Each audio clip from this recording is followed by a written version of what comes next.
و قرآن چی میگه؟ و تعاونوا علی البر و التقوا، تعاون کنین به نیکی و تقوا. حدیث صحیح است، رسول الله می فرماید که لعن الله آکل الربا، لعنت کردگی است الله از رحمت خود محروم کرده. آکل الربا گیرنده سوده، خورنده، و موکل و خوراننده به دیگه کس میخورن، و کاتب و نویسنده و شاهده کسی که شاهدی میکنه.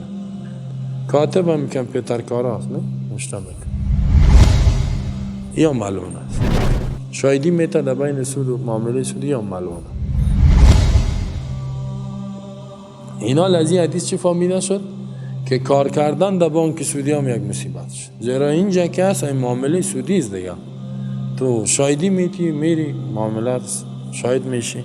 اینا مردم میگه خیلی کار بسیار سخت شد. خیلی چی کار کنیم مولوی صاحب؟ را به ما نشان بده، بدیلش چی است؟ شما میگم میشه مشکلات مطرح میکنیم، بدیل نمیگه.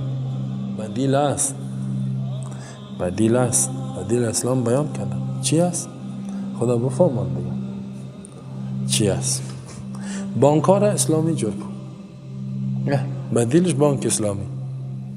خب نمیکنه، میگه نمیکنه، نکن. کلتان بانکای سودی را اعلام بده، اگر اسلامی نشد بیا بگو. نمیشه.